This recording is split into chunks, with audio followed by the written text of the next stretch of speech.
আসসালামু আলাইকুম। শুভ সকাল সবাইকে। আশা করি সবাই ভালো আছেন। আজকে হচ্ছে আমাদের রেসিপি হবে কলিজা, ফ্যাপসা এবং ঢোর। যেহেতু আমাদের বাসায় হচ্ছে কলিজাটা সবাই খুব কম খায়, আমি খাই না, আমার বাচ্চারা খায় না, আমার হাজব্যান্ড একটু খায়। সো এর জন্য আমাদের ফ্যাপসাটা খুব পছন্দের, আমি ফ্যাপসাটা বেশি এনেছি এবং একটু ঢোর এনেছি, সাথে একটু কলিজা আছে।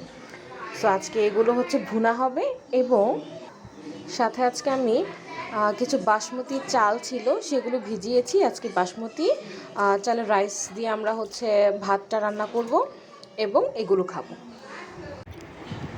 এখন আমি আমার ছেলেকে ক্যামেরাটা দিয়ে বললাম যে আমাকে একটু ভিডিও করে দাও। জানি না ও কেমনটা ক্যাপচার করতে পেরেছে, বাট যাই পেরেছে আমার হেল্প হয়েছে। তো আমি এগুলো আগে কেটে নিচ্ছি সুন্দর করে।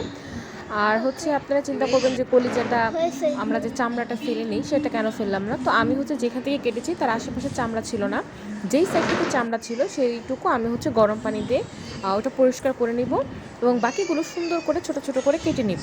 আর আমি এটা সিদ্ধ করে পানি ফেলে দিব না এর জন্য, কারণ যেটা পুষ্টিগুণ চলে যাবে, যেহেতু আমি বাচ্চাদের জন্য করছি। তো এটা যদি আমি সিদ্ধ করে ফেলে দিই, এটার ভিতরে যে পুষ্টিটা থাকবে সেটা চলে যাবে। তো আজকে আমি এটা বারবার অনেকক্ষণ গরম পানি দিয়ে ভালো করে ধুয়ে নেব, সেটা হচ্ছে আপনাদের পরে দেখানো হবে যে কিভাবে আমরা বারবার গরম পানি দিয়ে সেটা ক্লিন করে সুন্দর করে নিতে পারি। গরম পানি সেদ্ধ করে সেটা ফেলে দিয়ে, পুষ্টিগুণ না ফেলে দিয়ে গরম পানি দিয়ে এটা আমরা ধুতে পারি, যাতে আমাদের এটা সুন্দর করে ক্লিন হয়ে যায়। তো এখন আমি এগুলো কেটে নিচ্ছি। এই দেখুন, যা বলেছিলাম যে আমি এটা হচ্ছে গরম পানি দিয়ে যতটুকু চামড়াটা ছিল উপরের সে আবরণটা আমি পরিষ্কার করে নিব। তো ফার্স্টে যেহেতু আমার হাতে এক হাতে ক্যামেরা, তো আমি একটু ছিঁড়ে আপনাদের দেখাবো এক সাইডে, পরবর্তীতে আমি ব্যাক ক্যামেরাতে পুরোটা ক্লিন করে নিব। এই যে দেখুন, আমি গরম পানি দিয়ে ধুচ্ছি এবং আমি এইবারই শেষ নয়, আমি আরও গরম পানি দিয়ে এগুলো ধুবো। এই দেখুন চামড়াটা সুন্দর উঠে গিয়েছে, এক হাতে আমি বেশি ভালো করে পারছি না। সো আমি এখন এটা অফ ক্যামেরাতে করে নিব। এই যে আমি আবার গরম পানি ঢালছি, কারণ হচ্ছে আমি আজকে মিনিমাম 3 থেকে 4 বার পাতিলে গরম পানি বসিয়েছি এবং এটা ধুয়ে নিয়েছি। নেক্সটে যাব আমরা চুলায়। এখন একটা কড়াই বসিয়ে নিলাম। এখন এটাতে হচ্ছে প্রয়োজন মতো আমি কিছু সয়াবিন তেল দিব। তেলটা গরম হয়ে যাওয়ার পরে এর মধ্যে হচ্ছে আমি গরম মশলার যে উপকরণগুলো থাকে সেগুলো হালকা একটু ভেজে নিব গরম তেলের মধ্যে। এখন কোনটা কতটুকু দিচ্ছি সেটা বলছি না, যার যার পরিমাণ মতো দিয়ে নেবেন। যেহেতু আমি হচ্ছে কোনো রান্না শিখাচ্ছি না, সো ওরকম করে বলার কিছুই নেই। আমি এক মুঠ ভরে পেঁয়াজ দিয়ে আবার একটু দিয়েছি এবং সাথে হচ্ছে 2-3টা তেজপাতা, গরম মশলা, এলাচ দিয়েছি। এই হচ্ছে আমি একটু রসুনটা ছুলে নিব এবং কুচি করে নিব, কারণ হচ্ছে আমি ডালটা বাগার দিব। সো এক হাতে যতটুকু পারি অতটুকু দেখানোর পরে এই যে দেখেন কুচি করে নিয়েছি সুন্দর করে। এখানে হচ্ছে আমার এই পেঁয়াজগুলো ভাজা হয়ে যাচ্ছে, এটা ব্রাউন কালার হওয়া পর্যন্ত আমি ভাজতে থাকবো। অন্য সাইডে হচ্ছে আমি এগুলো সুন্দর করে পানিতে ভিজিয়ে রেখেছি, বারবার ধুচ্ছি, কারণ যত ধুবো তত হচ্ছে এটার ভিতর থেকে ময়লা এবং রক্ত বের হবে। আমি 2 পাত্রে আলাদা করে নিয়েছি সুবিধার জন্য। এই যে এখন হচ্ছে আমার এটা ব্রাউন কালার হয়ে গিয়েছে। আমি পানি দিয়ে নিই সামান্য, কারণ আমার হচ্ছে ঠান্ডার সমস্যা আছে। যদি আমি ডাইরেক্ট মশলা দিয়ে দিই সেক্ষেত্রে হচ্ছে আমার প্রচণ্ড পরিমাণে হাঁচি চলে আসে এবং ঠান্ডা লেগে যায়। তো আমার যে কোনো রান্নাতেই ফার্স্টে আমার মশলা দেওয়ার আগে পানি দিয়ে নিতে হয় এবং অ্যাডজাস্ট ফ্যান ছেড়ে নিতে হয়, আদারওয়াইজ আমার খুব প্রবলেম হয়ে যায়। তো সবগুলো মশলা আমি একে একে করে দিয়ে নিলাম। সেটা হচ্ছে কোনটা কোন পরিমাণে দিচ্ছি আপনারা আমার থেকে ভালো জানেন আশা করি, কারণ আমি কোনো রান্নার ব্লগ করছি না সেরকম। আমি আর কি আজকে আমার দিনে কি করেছি, কি রান্না করেছি সেটা দেখাচ্ছি, কীভাবে করেছি সেটা দেখাচ্ছি। যখন আমি রান্না শিখাবো, রান্নার ব্লগ করব, তখন হচ্ছে এগুলোর ইনগ্রিডিয়েন্টস কোনটা কোন পরিমাণে দিতে হবে, কী পরিমাণে দিতে হবে সেগুলো সব বলে দিব। সো এগুলো আমি ভালো করে ধুয়ে নিচ্ছি, এখানে মশলা আমি কষিয়ে নিচ্ছি। অন্যদিকে আমার চুলায় ডালও হচ্ছে। সো একসাথে আমি সব কিছু করে নিচ্ছি, তাড়াতাড়ি হবে, যেহেতু আমি বাচ্চাদের স্কুলে নিয়ে গিয়েছিলাম। স্কুল থেকে আসতে আসতে আমার একটু সময় লেগে গিয়েছে। তো এখন আসার পরে দেখুন মোটামুটি অনেকটাই পরিষ্কার হয়ে গিয়েছিল এবং আমি এরপরে এটা হচ্ছে দিয়ে দিয়েছি। এটা এখন অনেকক্ষণ কষাবো, যেহেতু আমি সিদ্ধ করে নিইনি, আমার প্রচণ্ড পরিমাণে কষাতে হবে, অনেক পানি দিয়ে এটা রান্নাও করতে হবে, কারণ বাচ্চারা খাবে। সো এই যে আমার ডাল, এই যে এখন আমি ডালটা হচ্ছে বাগার দিব। সো আমি হচ্ছে নর্মালি আমার মাকে দেখেছি যে ডাল বাগার দেওয়ার আগে বা হচ্ছে কি বলে সম্ভার দেওয়ার আগে তিনি একটু ধনেপাতা দিয়ে নিতেন, বাট আজকে আমার কাছে ধনেপাতা ছিল না।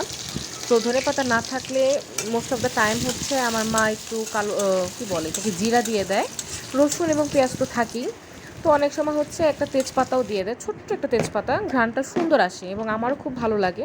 এটা আমি মায়ের কাছ থেকে শিখেছি, যদিও সবাই সব কিছুতে এগুলো খায় না।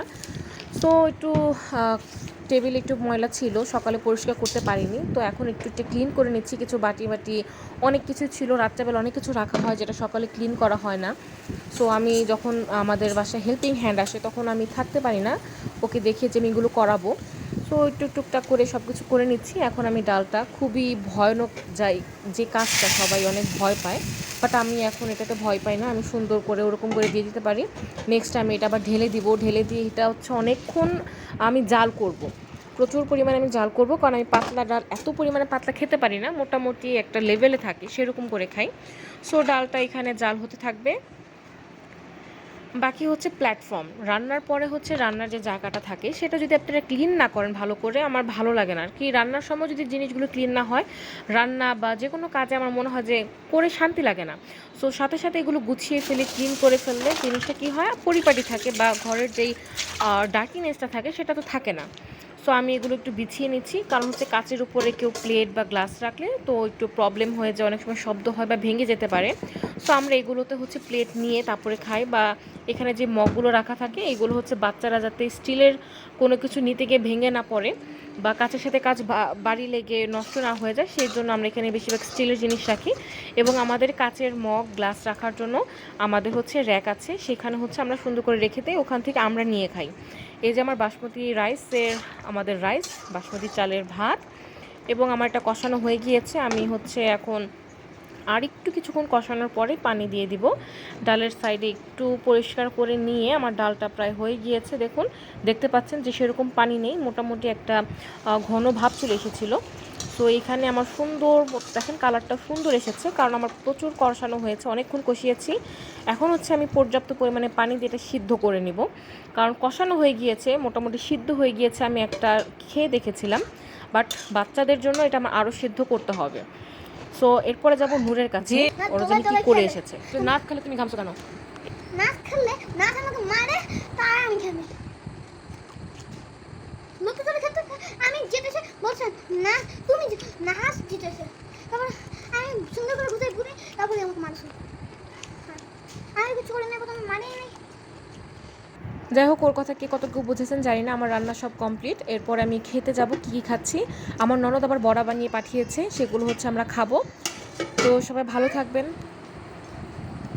বাসমতি চালের ভাত, সাথে হচ্ছে ডাল দিয়ে আলু পাতার বড়া এবং কলিজা ভ্যাপসা। আল্লাহ হাফেজ, আসসালামু আলাইকুম।